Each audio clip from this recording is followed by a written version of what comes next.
Chapter 10. A London Cab Horse. Jerry Barker was a small man, but well-made and quick in all his movements. He lived in London and was a cab driver. Jerry's wife, Polly, was a little woman with smooth dark hair and dark eyes. His son, Harry, was nearly 12 years old, and was a tall, good-tempered boy. His daughter, Dolly, was 8, and she looked just like her mother. Jerry had his own cab and 2 horses, which he drove and groomed himself. His other horse was a tall, white animal called Captain. The next morning, Polly and Dolly came to see me. Harry had helped his father since early that morning and had already decided that I would be a good horse. Polly brought me a piece of apple and Dolly brought me some bread. "We'll call him Jack, after the old one," said Jerry. "Shall we, Polly?" "Yes," she said. "I like to keep a good name going." Captain went out in the cab all morning and I went out in the afternoon. Jerry took a lot of care to make sure that my collar and bridle were comfortable, and there was no bearing rein. We went to the cab stand where the other cabs were waiting for passengers, and took our place at the back of the last cab. Several of the other drivers came to look at me. "Too handsome," said one. "You'll find something wrong with him one morning." Then a man in a gray coat and gray hat came up. His name was Grant, and he looked a happy, sensible kind of man. He had been longer on the cab stand than any of the other men, so they let him through to have a look at me, and waited for his opinion. He looked me all over very carefully, then said, "He's the right kind for you, Jerry. I don't care what you paid for him, he'll be worth it."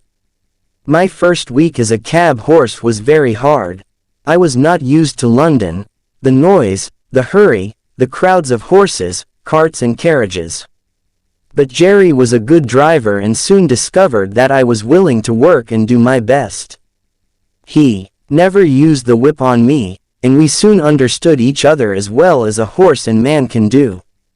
Jerry kept his horses clean and gave us plenty of food and fresh water, and on Sundays we rested. I never knew a better man than my new master. He was kind and good-tempered, like John Manley. Harry was clever at stable work and always wanted to do what he could. Polly and Dolly came in the morning to brush out the cab, and to wash the glass, while Jerry gave Captain and me a grooming. There was a lot of laughing and fun between them, which all helped to keep Captain and me happy. The family came early in the morning because Jerry did not like lateness. It always made him angry when people wanted him to drive hard because of their own lateness. Polly and Dolly cleaned the cab, while Jerry gave Captain and me a grooming. One day, 2 wild-looking young men called to him. "Cabby, hurry up, we're late for our train at Victoria. Get us there in time for the 1 o'clock train and we'll pay you double." "I will take you at the usual speed, gentlemen," said Jerry. "Extra money doesn't pay for extra speed." Larry's cab was standing next to ours. He opened the door and said, "I'm your man, gentlemen. My horse will get you there all right." And as he shut them in, with a smile at Jerry, he said, "He always refuses to go faster than a trot." Then, whipping his horse hard, he went off as fast as he could. Jerry patted me on the neck. "Extra money won't pay for that kind of thing, will it, Jack?" he said. Although he was against hard driving to please careless people, he always went at a fair speed and was not against going faster if there was a good reason. I remember one morning we were on the stand waiting for a passenger when a young man carrying a large suitcase went by. He stepped on a piece of apple which lay in the road, and fell down heavily.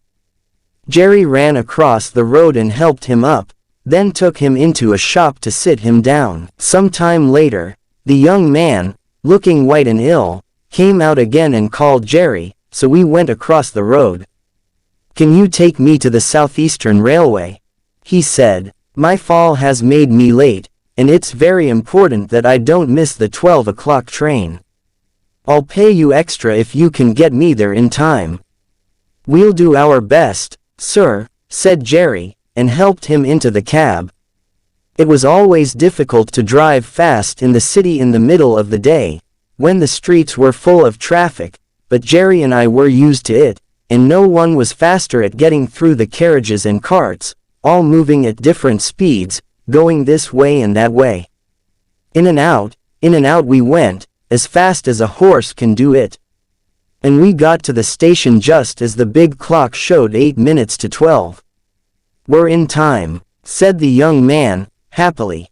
"Thank you, my friend, and your good horse, too. Take this extra money." "No, sir," said Jerry. "Thank you, but it isn't necessary. I'm glad we were in time. Now hurry and catch your train." When we got back to the cab stand, the other men were laughing because Jerry had driven hard to the train. "How much extra did he pay you, Jerry?" said one driver. "Nothing," said Jerry. "He offered me extra but I didn't take it. If Jack and I choose to have a quick run now and then, that's our business and not yours." "You'll never be a rich man then," said Larry. "Perhaps not," said Jerry, "but I'll be a happy one." "And you, Larry," added Mr. Grant, "will die poor, because you spend too much money on new whips, beating your poor horse until it's exhausted, and then you have to buy another one." "Well, I've never had good luck with my horses," said Larry. "And you never will," said Mr. Grant. "Good luck is very careful who she travels with, and mostly chooses those who are kind and sensible. That's my experience, anyway." He turned round again to his newspaper, and the other men went back to their cabs. Winter came early, with snow, rain or strong winds almost every day for weeks. Jerry sometimes went to a coffee shop near the cab stand, and sometimes Dolly came with some hot soup that Polly had made for him. One cold windy day, Dolly was waiting for Jerry to finish his soup when a gentleman came towards us. Jerry started to give the soup bowl back to Dolly and was just going to take off my warm cloth when the man said, "No, no, finish your soup, my friend. I can wait in the cab until you've finished." Jerry thanked him, then came back to Dolly. "That's a real gentleman, Dolly," he said. "He has time and thought for the comfort of a poor cab driver." Jerry finished his soup, then we took the man to Clapham. After that, he took our cab several times, and often came to pat me. It was very unusual for anyone to notice a cab horse, and I was grateful. Another day, the gentleman saw a cart with 2 horses standing in the street. The driver was not with them and I don't know how long they had been standing there. However, they decided to move on a few steps. Suddenly, the cart driver ran out of a building and caught them. He seemed very angry and began to whip the horses hard, even beating them around the head. Our gentleman saw him and walked quickly across. "Stop that at once, or I'll call the police," he said. The driver was drunk and he began to shout, but he stopped whipping the horses. Meanwhile, our gentleman wrote down the name and address that was on the side of the cart. "Why do you want that?"